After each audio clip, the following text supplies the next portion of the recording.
Salamat sa aming pinaka masipag na punong barangay. Kaya nga ay batang-bata pa pero talagang active sa mga gawain. At salamat sa kanyang mga konsihales, lalo na yung mga narito ngayon sa aming mga barangay tanod, sa mga barangay health worker. Salamat sa mga naritong sumuporta. Ganon din sa aming mga bisita. Salamat. Ngayon po ay pinasasalamatan natin ang Cluster 2, CBMS, Shell Foundation, si Mayor Arnan, Nori Loyola, Catherine Galarosa, Cristina Palola, Christine Jeronimo, Dobin Apan,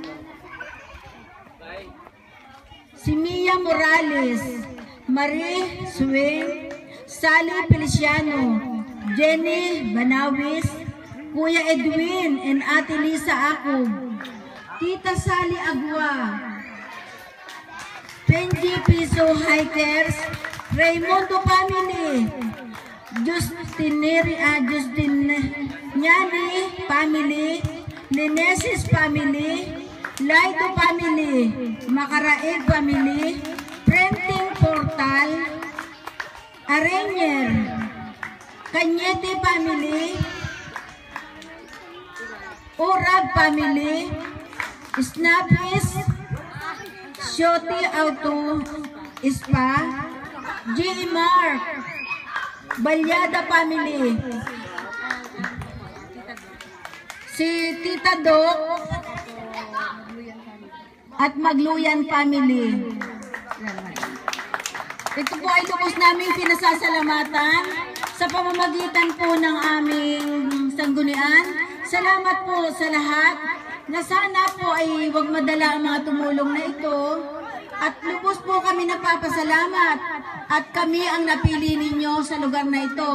Kita nyo naman po kung gaano ngayon napakahirap ng buhay din sa amin, pero salamat sa inyong tulong.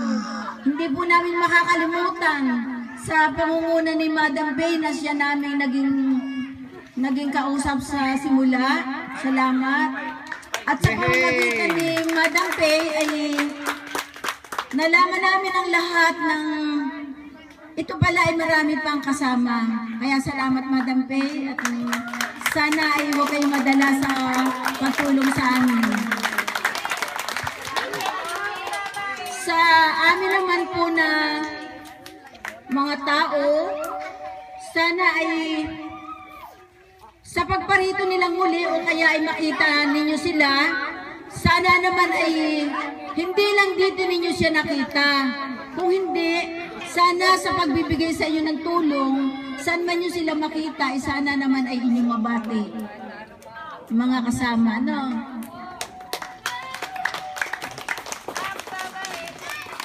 At ngayon po ay ibibigay na natin sa ating mga tagapasiwa para sila na po magpadalo ng pagbibigay ng ating mga regalo.